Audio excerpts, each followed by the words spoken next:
This is Long Way to the Top, and I'm your host, Shane Bryan. In the words of the immortal AC/DC, it is harder than it looks. These interviews will give you a glimpse into the lives of the artists that we've sung along with, danced and rocked out to. Some go deep into their past and others celebrate their recent releases. But all of them show that regardless of who you are, it's always a long way to the top.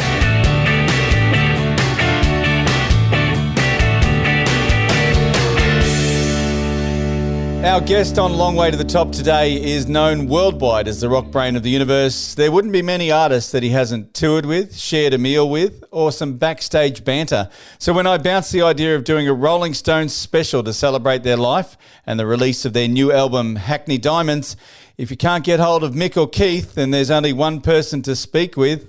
And he's gone on record saying, I'm not as old as the Rolling Stones and I never will be. Glenn A. Baker, welcome to Long Way to the Top. Thank you for that wonderful intro, mate. I certainly appreciate it. And like I said, one of the great moments, I'll get to this a bit later, in my life when I was backstage at Ellis Park Stadium in Johannesburg. And Keith saw me wandering around looking a little bit lost and confused. And he came over, he threw his arm around my shoulder, he gave me a hug and he said, mate, are you okay? Are they taking good care of you? Is everything fine? And what flashed through my head at the moment was here was I, a baby boomer in good standing, and Keith was inquiring about the state of my health. It doesn't get much better than that. Yeah, absolutely. Imagine, I can only imagine just getting a hug from, Keith. I mean, of all of the Rolling Stones, he's the one that I'd want to get a hug from, I think. Absolutely. Well, I think he really appreciated the fact that during our conversation, I'd actually relieved him of something that had bothered him for a very, very long time. Yes. I talked about how the first time I'd seen the Rolling Stones was at Randwick Racecourse in 1972, and also 73, I should say. And they were brought down the track by 4 white horses pulling a gold carriage. Wow. And Keith looked at me. It was a revelation. He said, is that what they were, man? I said, what? He said, well, on the flight over from Perth, he said, a good Aussie girl laid some good smack on me. He said, but I found out the next day that I played well because I played back the tape. Even so, I was a bit spaced out. And all I remember is white, blurry things. So are you telling me that they were horses' asses, man? And I thought, wow. I looked at him and I thought, is he taking the piss out of me? Is he really? But then I realized he was deadly serious. He'd wondered all his life what these 4 blurry things were that he remembered from Randwick Racecourse. And so I felt a little bit, I'd been able to relieve Keith of something that had caused him concern. Well, maybe not big concern, but had puzzled him for so many years. We're getting way ahead of ourselves. We should go back and talk about other things. Yeah, so before we chat about the Rolling Stones, I just want to dive into a little bit of your life because you, and a lot of people may not know this, but you were the Australian editor of the International Billboard magazine for many years, which was considered the music 21 Bible. 21 years. Yeah. Yeah. Yeah. And how did you, did that start your love of music or where did that start from? Oh, no. I mean, when I was a kid, I went to, I think, 12 schools and I bounced all around the countryside with my family. And all I could take with me at that time was a little portable record player and a bunch of music magazines and a few singles, which I bought, ex-jukebox singles. But I remembered everything I ever read on the singles, including the name and the brackets of who wrote them and the producers and the publishers. And so I was a complete music buff well before I became the Australian editor of Billboard. So it's, I guess, if my life had taken a different path, perhaps I would have used my capacity, which is an encyclopedic recall of data, to be, I suppose, in one of the professions. Law or science or something like that, but that was never going to be the case. I was never going to get to university. I was never going to do that. So I gravitated to the one thing that was really important to me. And I was just at the right time. It was pop music. I'm Yeah. a huge fan of pop music. And in the beginning, it was mostly I was listening to the pre-Beatles stuff, like the Boys' Own annual songs. What a mouth, what a mouth, what a north and south. I mean, what a mouth he's got. So, and then the Beatles arrived, and even though I wrote a book on the Beatles Australian tour, and everyone thinks I went out on the road with them, I didn't. I was only 12 when they got here. Yeah. But anyway, the Beatles changed my life forever. I mentioned that as a kid, in the few years I did spend at school, I would go down to a local record shop, and Beatles singles came in parlophone bags, a brown parlophone bag, as did the Hollies and the Easy Beats. And all I had to do was, didn't have enough money to buy them. All I had to do was just hold those paper, and a frisson ran through me. I was so in love with the very idea of records, and I have a rather big collection now. But 80,000 records, 30,000 CDs. Well, that's vinyl albums, but yeah, it's about that. Yes, you're absolutely right. Not that I actually counted every single one of them, but I started collecting records when I was 11. Yeah, and I think I did an interview with John Stewart, who was in the Kingston Trio. He wrote the hit Gold. Anyway, and I said to him, the first single of yours was The Reverend Mr. Black by the Kingston Trio, which you sang and wrote. And he looked terribly unimpressed. It was, sure, man, he moved. But I thought it was really, really important. But that's the sort of stuff that I was getting into in the early days. It was story songs and things like, like I said, Boys' Own adventure songs. Yeah. Anyway, talking about your love of music, did you have a recall memory? Is it a photographic memory that allows you to remember things? I don't know whether it's that, and I probably don't have it anywhere near as much as I did, but I could just remember anything I read that was of particular interest to me, I would actually just recall somehow. And I think someone said it is an encyclopedic recall of data. I don't know whether that's a photographic memory or whatever, but anyway, it did help me become rock brand of the universe. I mean, can I actually try out on you the question that enabled me to win the first rock brand of the universe Yes, title? Go for it. They said to me, who was Apollo C. Vermouth? And I was able to tell them that was the name that Paul McCartney used to produce I'm the Urban Spaceman for the Bonzo Dog Doodah Band in 1968. Wow. And they said, congratulations, you are a rock brand of the universe. And I said, oh, that's very, very good. Now, does that mean I get a scroll or a cup or a badge or a sash, or better still, a check? And they said, no, but you can put the initials RBU after your name. I said, listen, mate, where I come from, that means random breath unit. That is true. Of course, that was the BBC that you won that on. That's right. The BBC. And the only other person, I won it three times, and the only other person who won it was Tim Rice. These days, Tim Rice, and he's become a very, very dear friend. In fact, the last time I was in England, I stayed with him for a few days. Yeah. And so it binds us together. And I say to him sometimes, we are the only people in the cosmos who are RBU. And I don't think that he's all that impressed by, because he has done a few other things. Yeah. I mean, 3 Oscars and yes, exactly. So, but even so, it does bind us together. He was actually a publisher at one time, and he published a number of my books, and which was rather, including my book, The Name Game, which was the real name of rock performers. And we got Del Shannon and then Cliff Richard.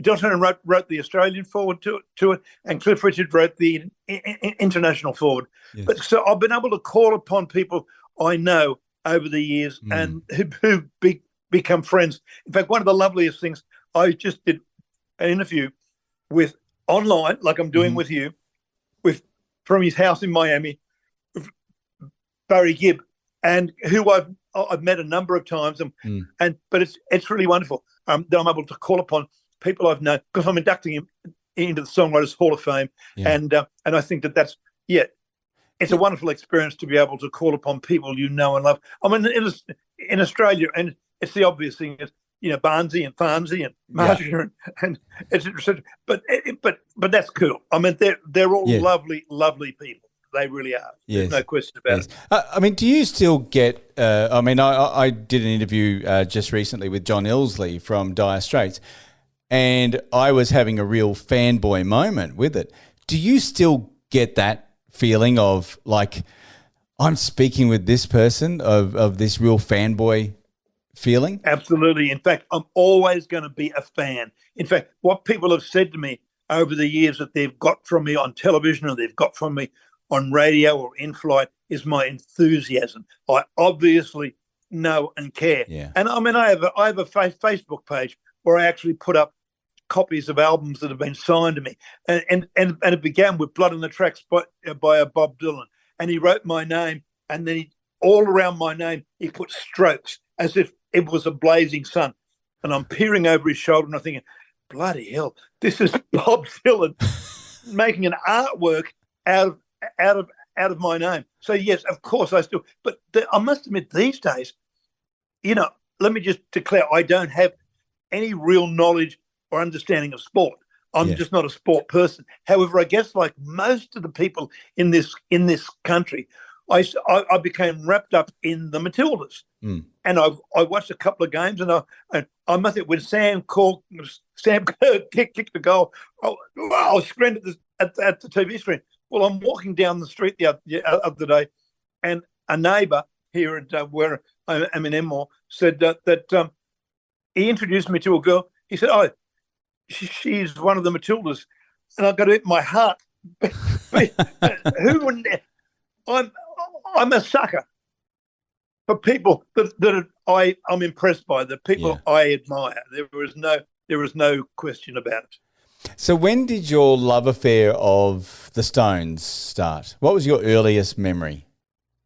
Well, I mean, I don't suppose it was Come On, because I don't think we heard that on radio out here, their first single.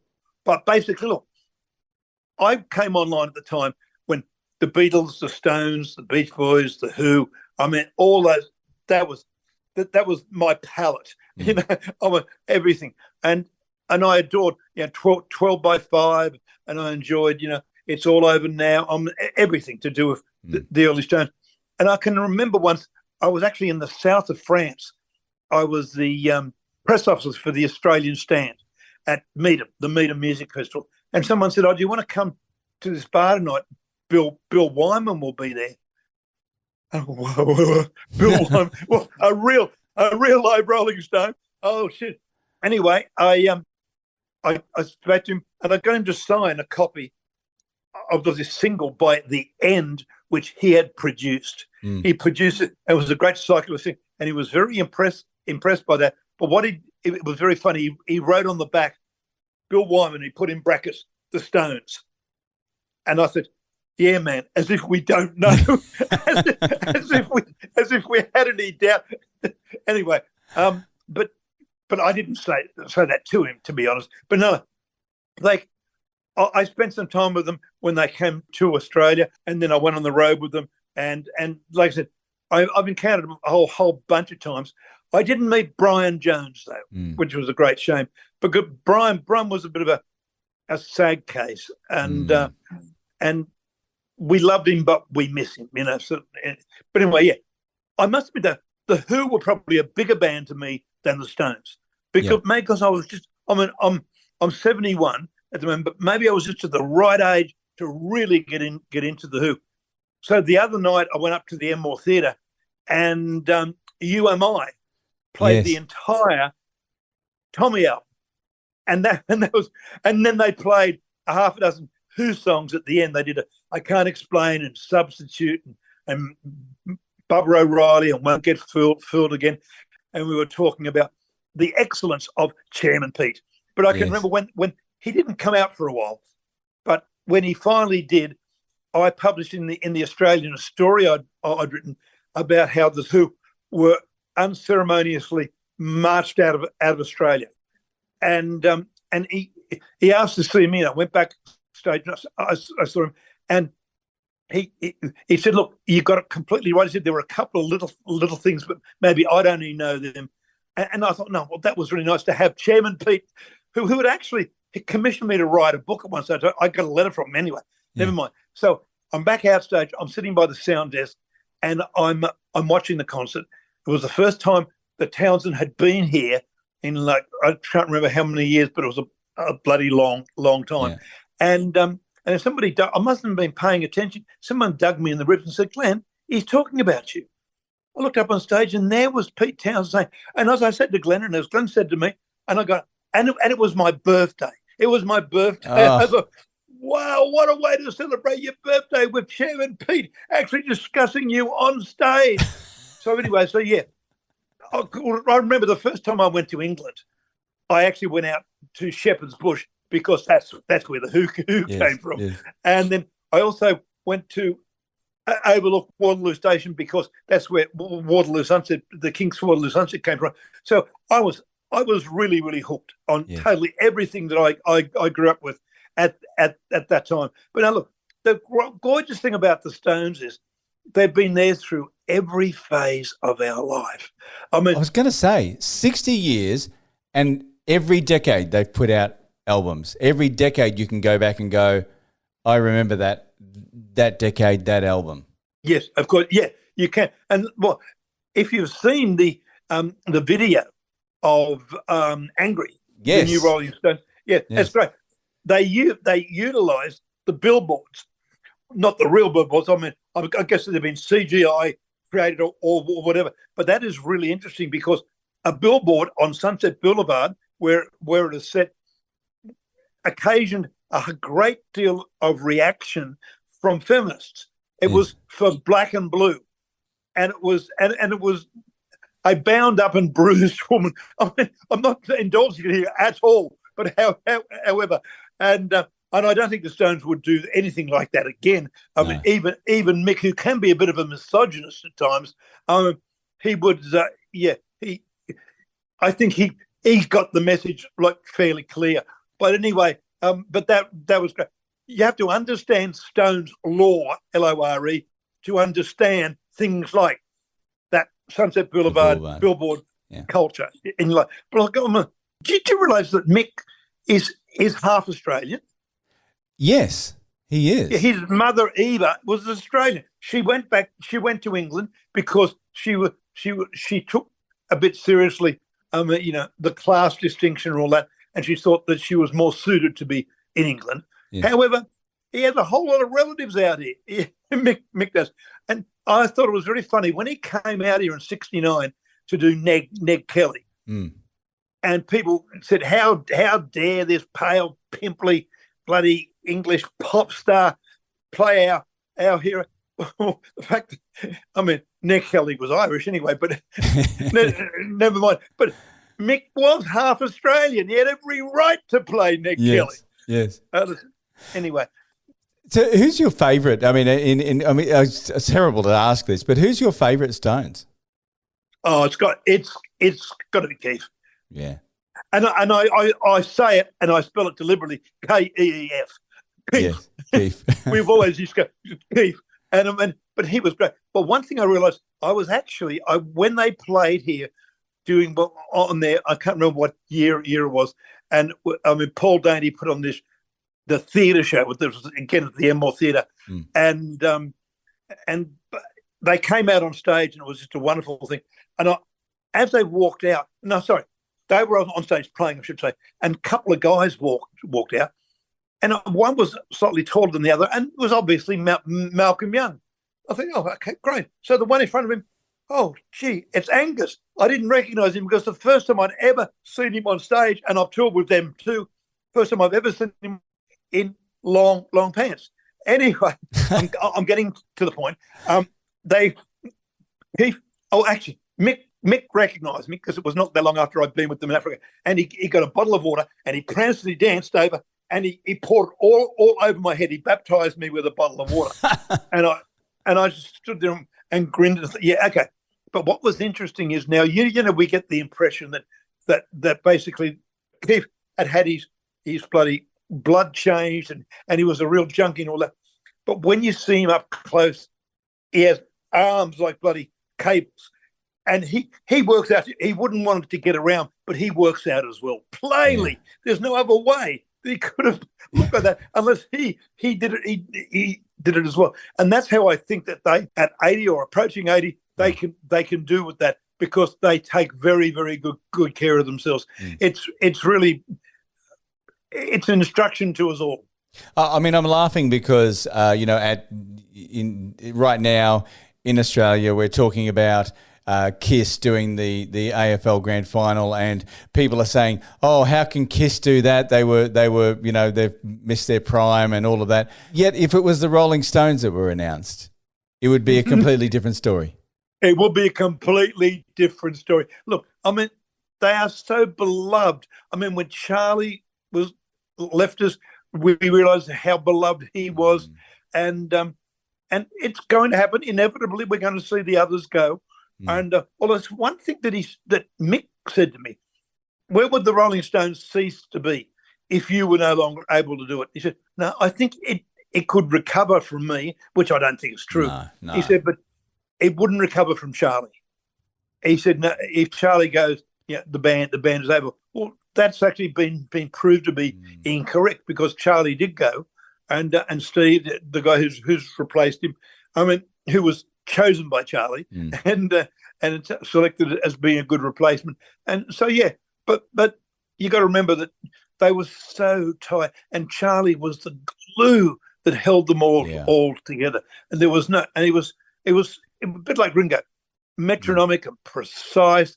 And I mean, and he never really liked playing rock.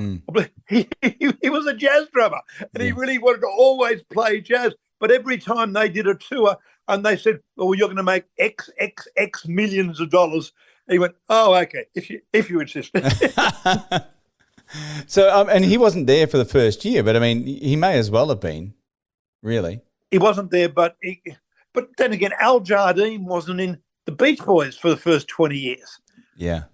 But he joined them for the 50th reunion tour. So there are changes. Look, there were a lot of people who decided they needed to go back and get further their education and do what appeals to them mostly, because they're not quite sure whether it's all going to work out.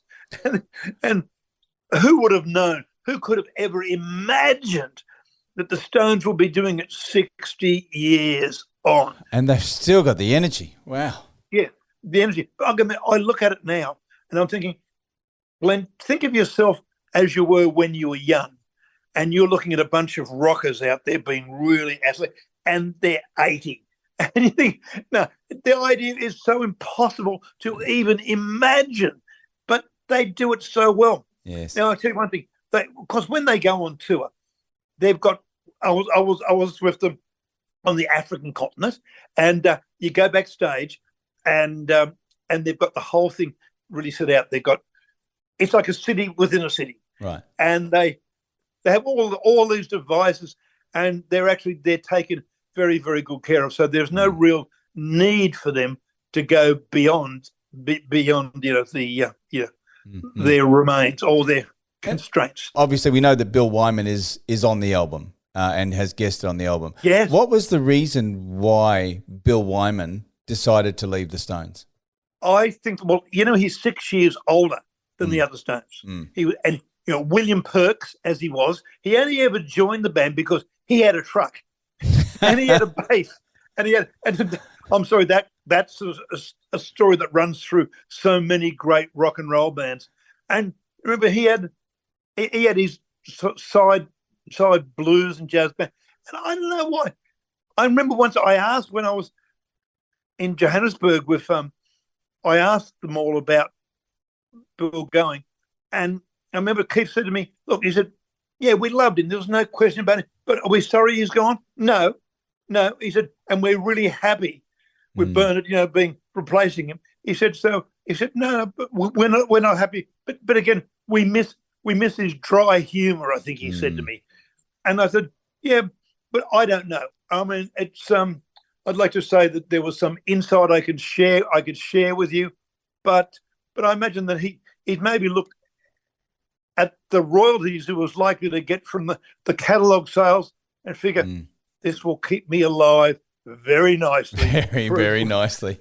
Now, as long as I choose to.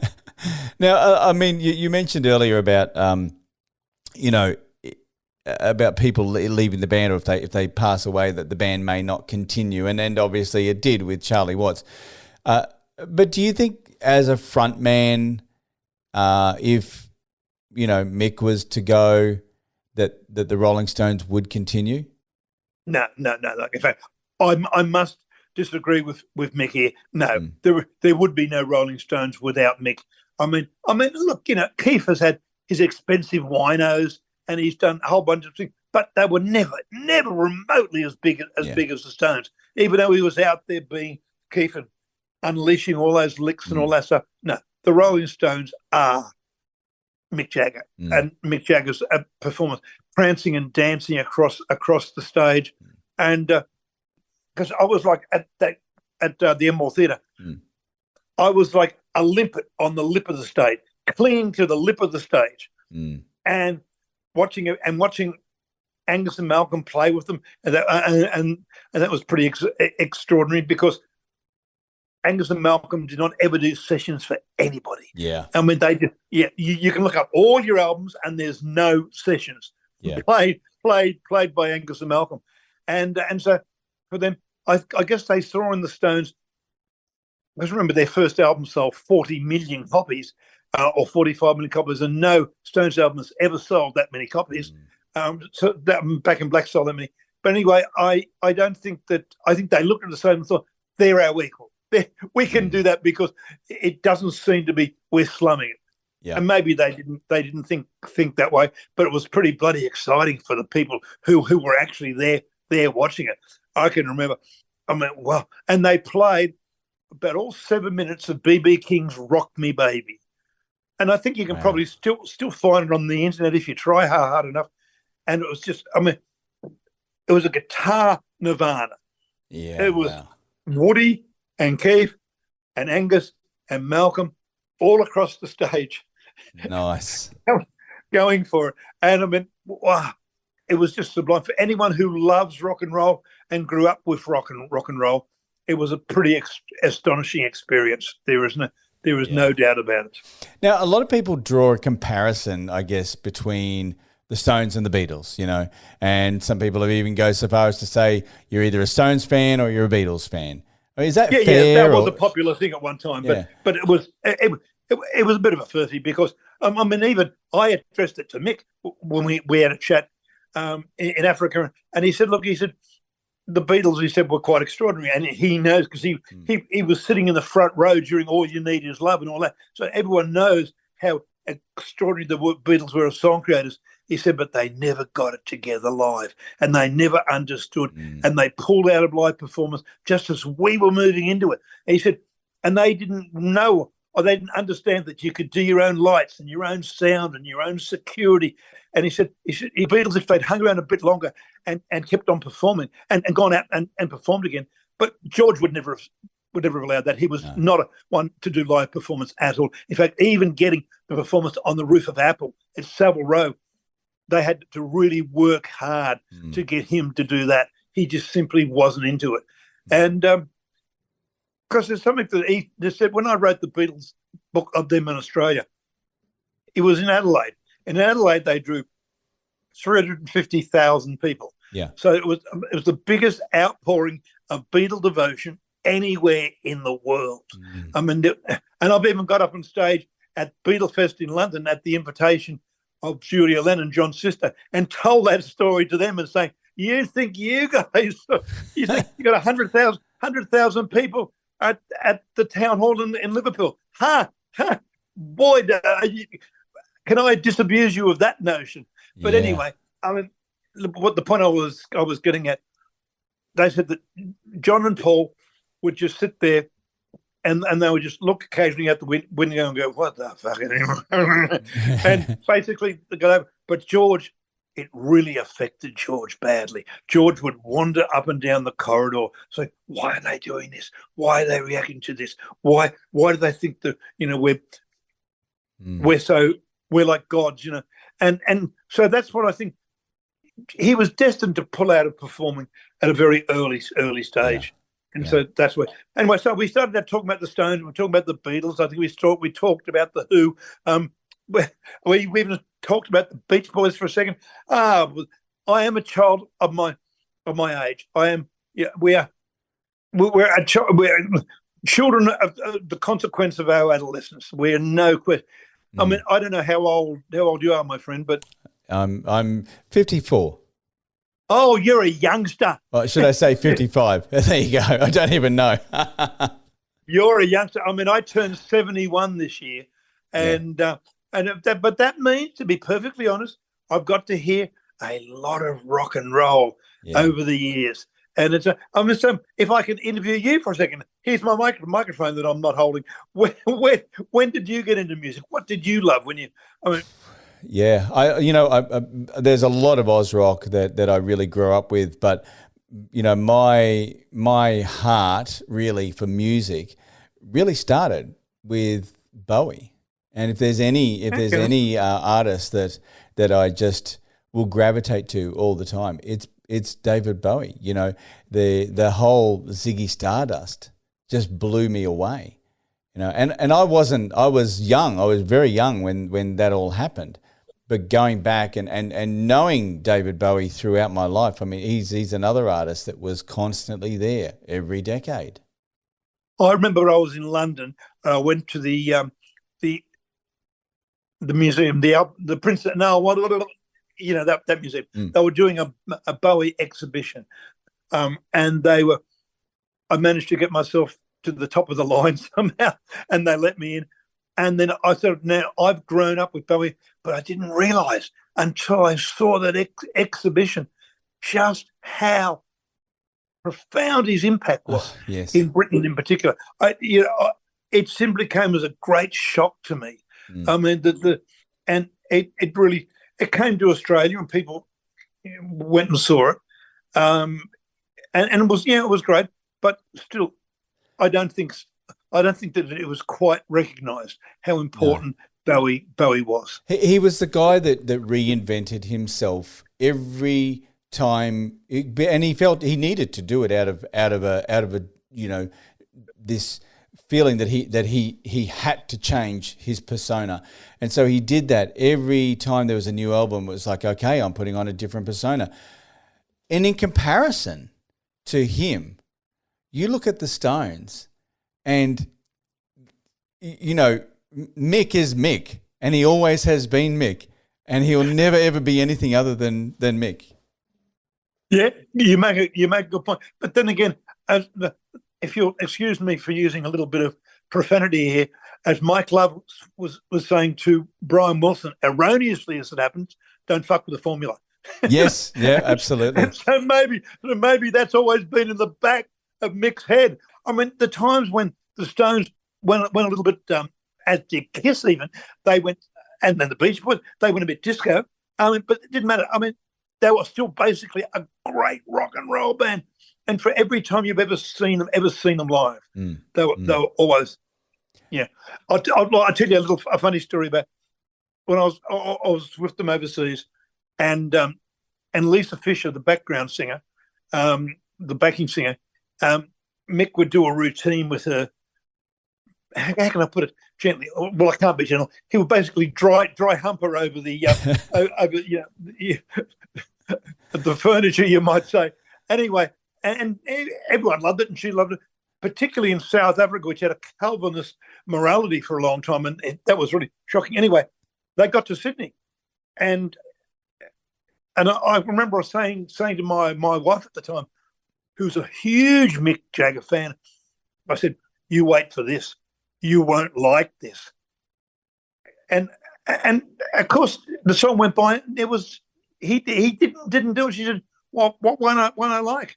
So now that's very different to what he did. Anyway, it turned out that somebody said that morning Jerry had flown into Sydney and was at the show. So he didn't want to do it in front of Jerry Hall. Away, the mice will play, etc., etc. That's why he was a very good boy when Jerry was in the audience. Yes. So yeah. Yes.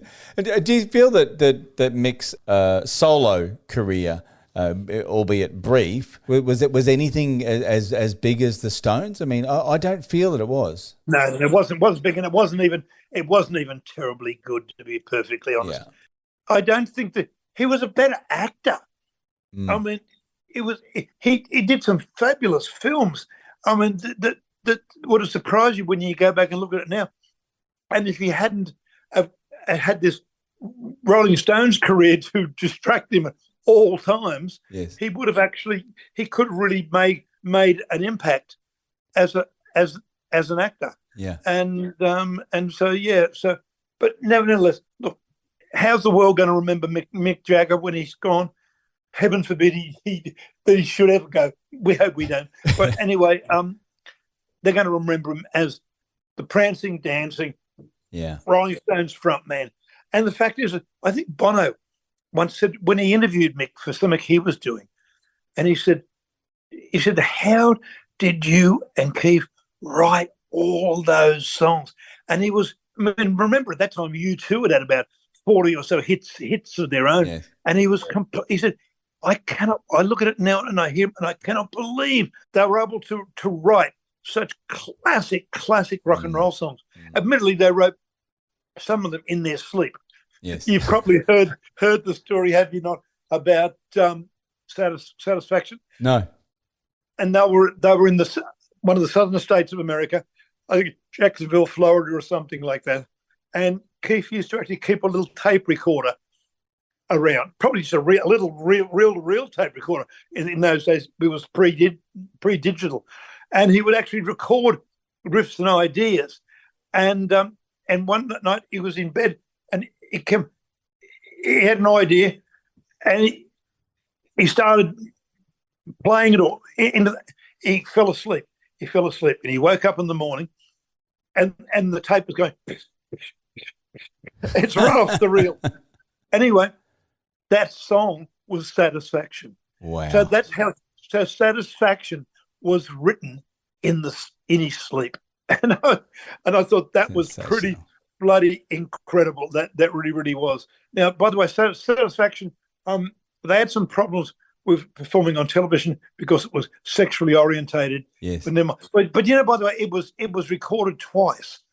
It was recorded at Chess Studios, 2120 South Michigan Avenue, and they didn't quite like the take that they got there. But there's a lovely story about when the Stones arrived at Chess and where their B-side, 2120 South Michigan Avenue, was recorded amongst other things. They were trying to get no one had vans then, and no one had semis or anything like that. They just had everything in the back of a station wagon.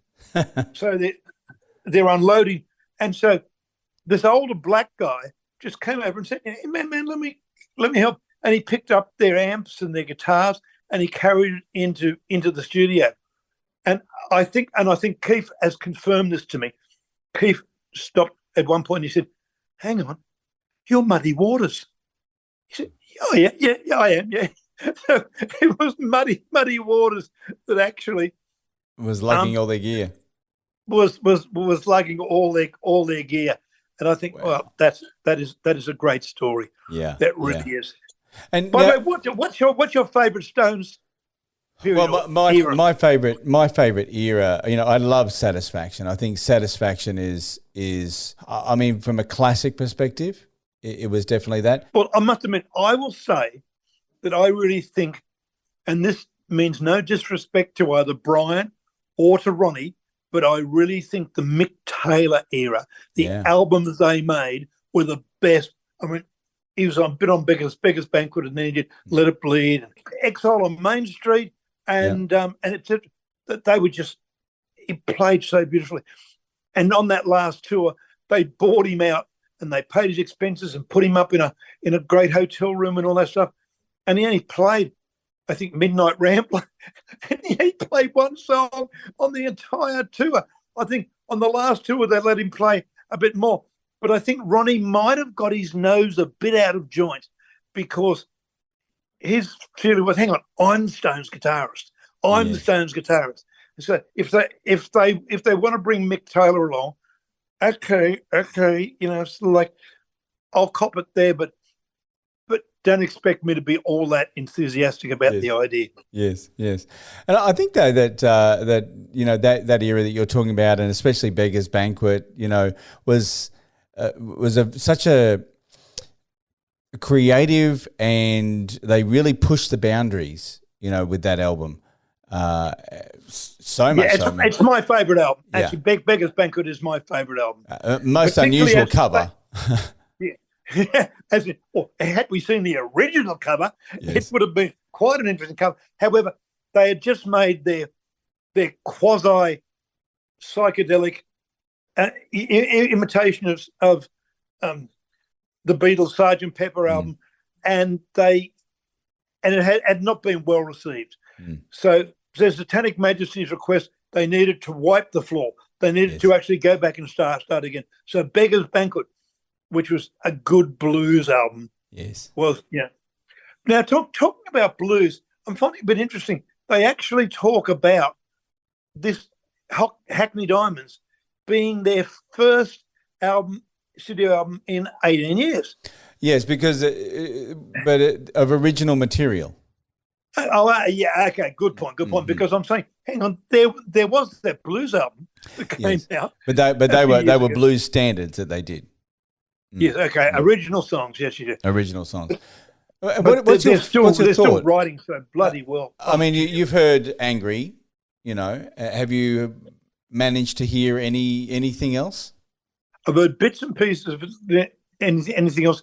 I probably shouldn't mention what I've but yeah, I think it doesn't come out until October, and we're all going to see it then and hear it then. And I think that it'd be lovely if they went back up the charts with either the album or the single, which means they would have had hits in 6 decades, and that would have really, really impressive. Yeah. And it's Angry was lovely. I mean, it's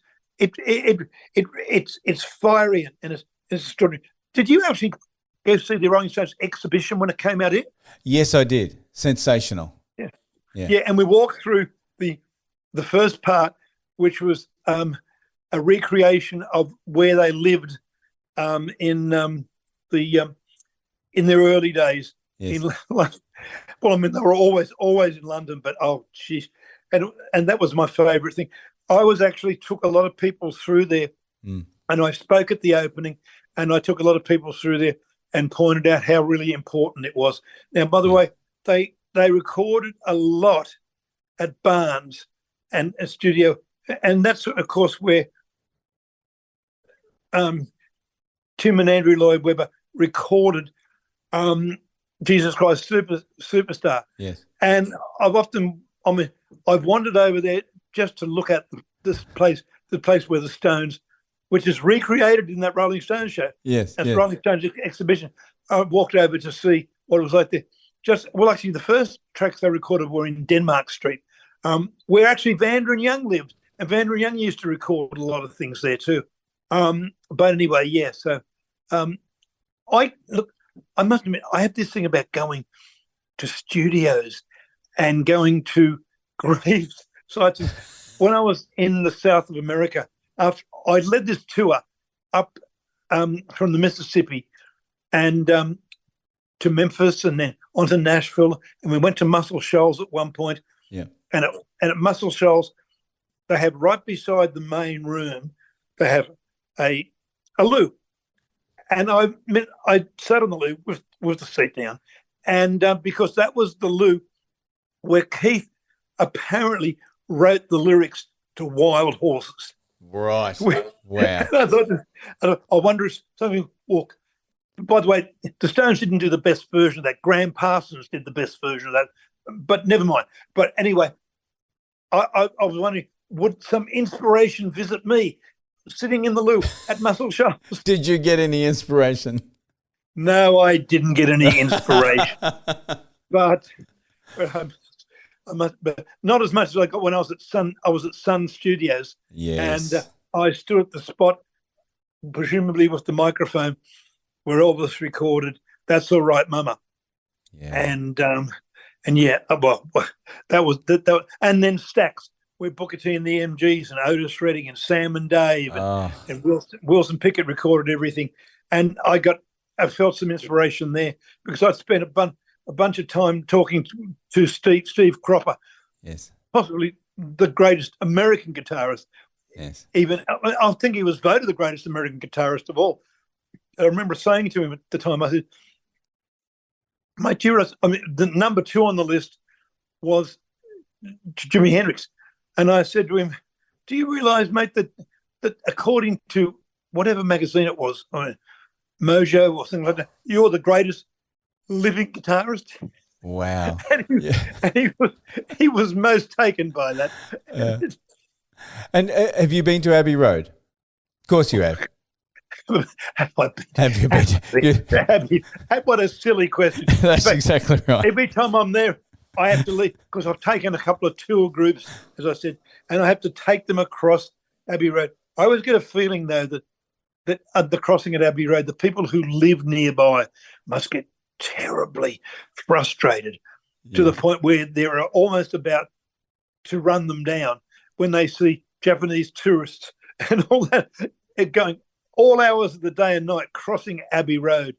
But yeah, I see that Volkswagen did a new version of the cover where it was called the Reparked Abbey Road because they realised that the Volkswagen wasn't parked correctly on the curb. It was actually up on the curb, and they said we can't have that, so they redid the album cover. Oh, that's funny. Yeah. I didn't know that, Yeah. but I love it. Do you know, by the way, what the license plate number, the registration number of that Volkswagen was? Not offhand, no. And it was used to prove the case when the "is Paul dead" rumor, and that is the number plate read 28F, and they decided that meant that if he hadn't died, Paul McCartney would have been 28 if he hadn't have died. Yes. If he hadn't had the accident. Another one of the theories. We could keep this up for a very, very long time. Of course, he's alive and well, and he's performing on the new album as well, which is Who's it? Paul McCartney. Oh yeah. I'm not Paul. I did this chat the other day. I told you with Barry Gibb, and he's judged the second greatest songwriter of all after Paul McCartney. And I thought, well, if you're going to be compared to anyone, being compared to Paul McCartney is not a bad. I mean, as I pointed out to Barry Gibb, he's had, I think, 2,500 artists have recorded his songs, and that's a pretty astonishing situation. Yeah. But then again, you wonder where Burt Bacharach fits in there, or Jimmy Webb, or all the other. But nevertheless. Well, I always finish my shows. Brian Wilson. I always finish my show with the question of, what are you listening to on your turntable right now?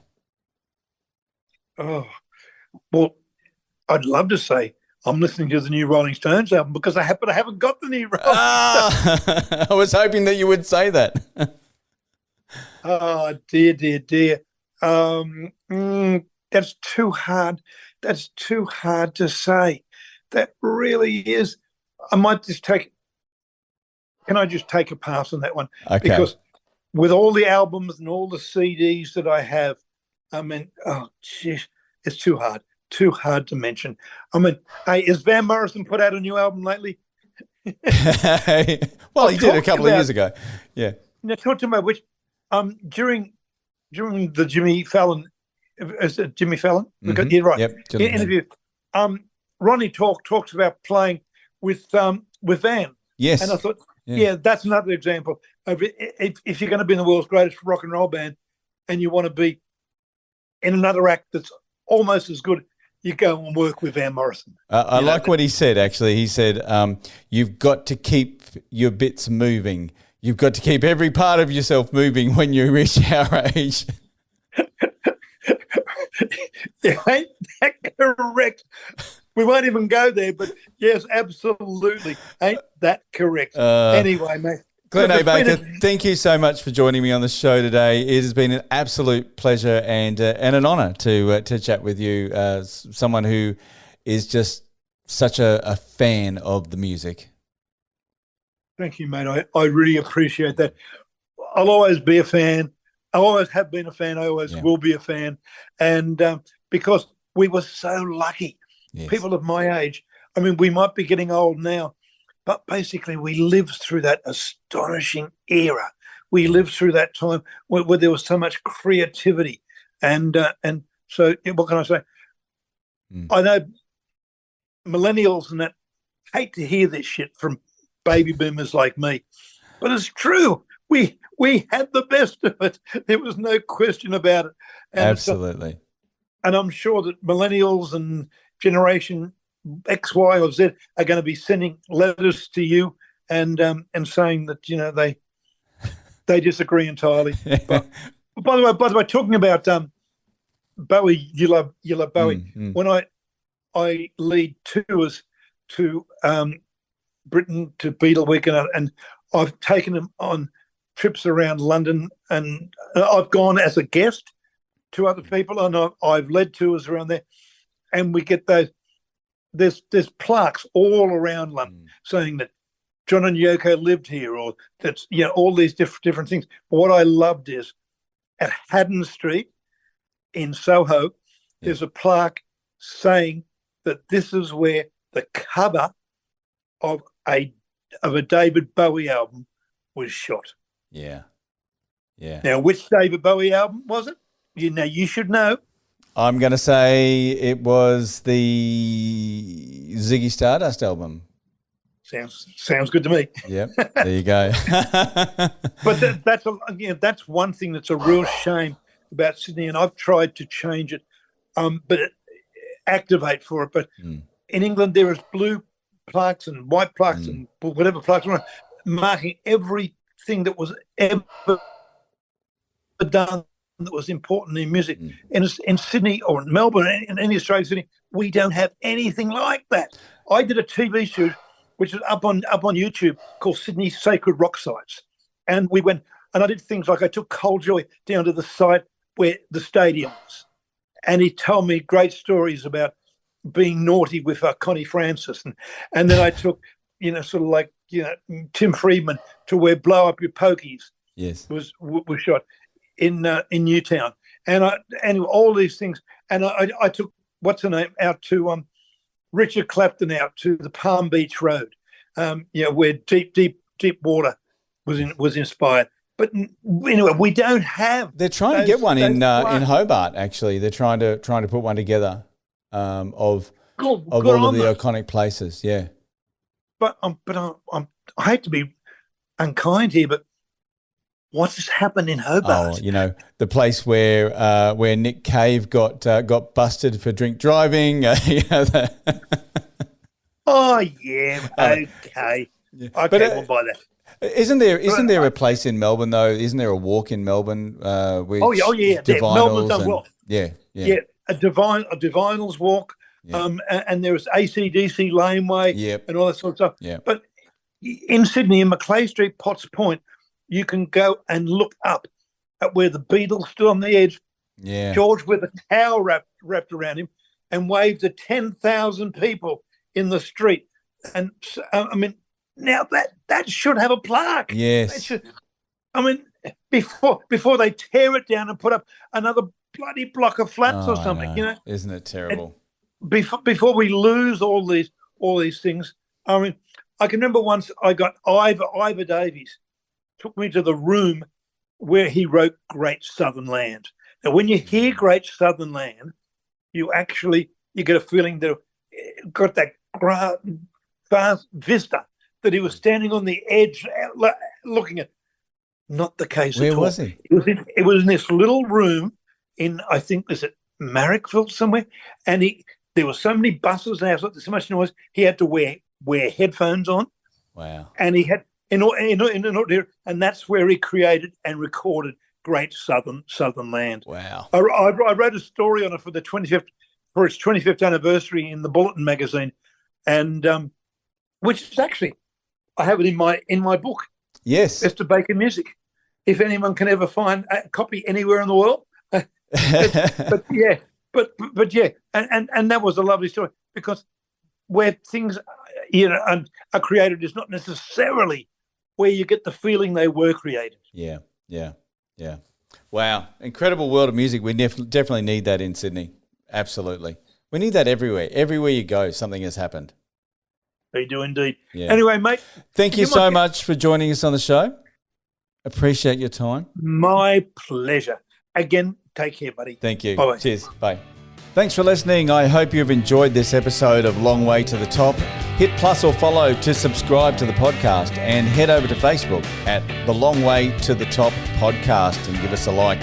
Keep on rocking and I'll catch you on the next episode of Long Way to the Top.